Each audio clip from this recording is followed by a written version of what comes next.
নমস্কার বন্ধুরা, কেমন আছেন? আমরা আজকে আবার ফিরে এসেছি একটা নতুন ব্লগে।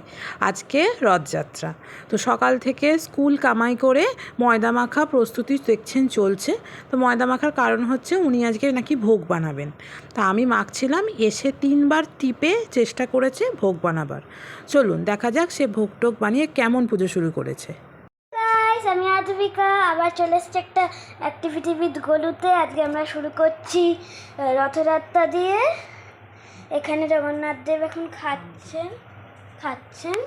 এই যে খাবারে আছে হচ্ছে লুচি আছে, ছোলার ডাল আছে, আলুর দম আছে, এখানে আলু ভাজা আছে। ঠিক আছে, এবার একটা জিনিস শুধু আসেনি, মিষ্টি আর পায়েসটা এক্ষুনি চলে আসবে। ওটা আমার দিদিমা বানাচ্ছে, মানে আমার মিমি বানাচ্ছে, এক্ষুনি চলে আসবে।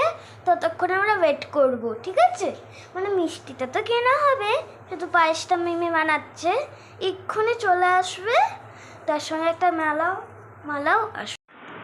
নমস্কার বন্ধুরা, এই যে দেখছো এখন আমার ছোট মেনে গোলু পায়েস বেড়ে দিচ্ছে শ্রী জগন্নাথ দেবকে এবং সুভদ্রা বলরাম প্রভুকে।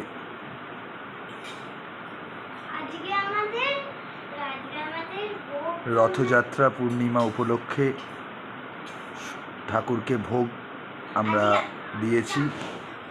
আজকে তো রথযাত্রা সবাই জানো, আর আজকে ব্লগটা বাবাই স্টার্ট করলো। আমি যেহেতু পায়েসটা বেড়ে দিচ্ছি, এখনো ঠাকুরকে অনেকটা পায়েসই দিইনি, আমি পায়েসটা ওই বাড়ছি। নতুন জামা পরে প্যান্ট পরে ঠাকুরকে পায়েস বেড়ে দিচ্ছে।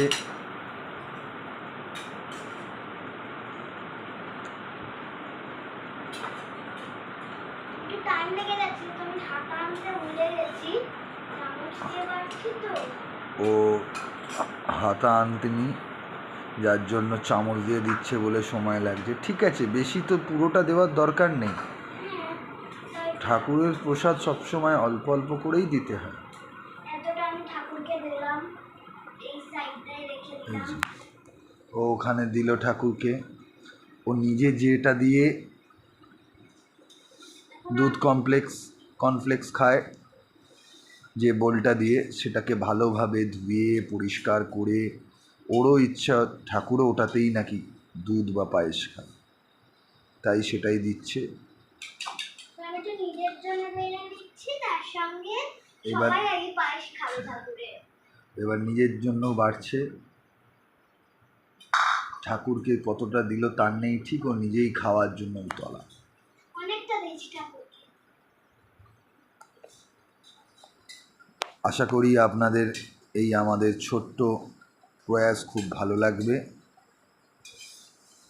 এখনো মেলা যাওয়া বাকি আছে, রথ টানা বাকি আছে, এখন তো সবাই খাচ্ছে জগন্নাথ। এরপর যাবে ওর জগন্নাথকে নিয়ে রথে করে মেলায়, সেখানে গিয়ে মেলা ঘুরবে। নিজে তো নাগের দোল্লায় চাপবে জানি, রথ জগন্নাথও চাপবে কিনা জানি না। কিন্তু জগন্নাথ তো যাবে, জগন্নাথ তো পিসির বাড়ি যাবে, আমার মিমির বাড়ি যাবে। ও জগন্নাথ ঠাকুরকে মিমির বাড়ি রেখে ও মেলায় যাবে। তবে জগন্নাথ ঠাকুরকেও তো নিয়ে যেতে পারতিস, ও আনন্দ পেত, মজা পেত, ও তোর সঙ্গে নাগরদোল্লায় উঠতো। মানে আমি রথটা কি করে নিয়ে যাবো, কেন আমি হাতে করে নিয়ে চলে যাবো, তাই যাবে। ঠিক আছে বন্ধুরা, বাই। বাই না, একটু পরে দেখা হচ্ছে। ও আবার পরে দেখা হবে। হ্যাঁ, এখন আপাতত ওয়েট করো, জগন্নাথ দেব এখন খাবে। এই যে মেলায় চলে আসা হয়েছে, ছোট্ট মেলা, তার ছোট্ট ঘোড়া, তার আবদারও খুব ছোট ছোট। আমাদের এই ছোট্ট ছোট্ট ব্লগগুলো যদি আপনাদের ভালো লেগে থাকে, একটু লাইক শেয়ার আর সাবস্ক্রাইব করে দেবেন। অদ্বিকা নিজেই খুব ইন্টারেস্ট নিয়ে ব্লগগুলো বানাতে চায়। আমরা হয়তো খুব ব্যস্ত, কিন্তু ও ভীষণ করে বানানোর জন্য মাথা খারাপ করতে থাকে। তাই আপনাদের যদি ভালো লেগে থাকে, আপনারা যদি উৎসাহ না দেন, তাহলে এভাবে ব্লগ বানানো সত্যি সম্ভব হয় না। কিন্তু ওর উৎসাহে এবং আপনাদের ভালোবাসায় আমরা ব্লগগুলো বানিয়ে চলেছি। তাই আগামী দিনে আরও নতুন ব্লগ নিয়ে আসতে এবং অদ্বিকার কোথায় কোথায় কী করতে ভালো লাগে এবং আপনাদের সঙ্গে এই বকবক করতে ভালো লাগাটা বাড়িয়ে নিয়ে যেতে আমাদেরকে একটুখানি লাইক আর শেয়ার করে দেবেন। আজকের মতো নমস্কার, অনেক ধন্যবাদ আপনাদের সকলকে।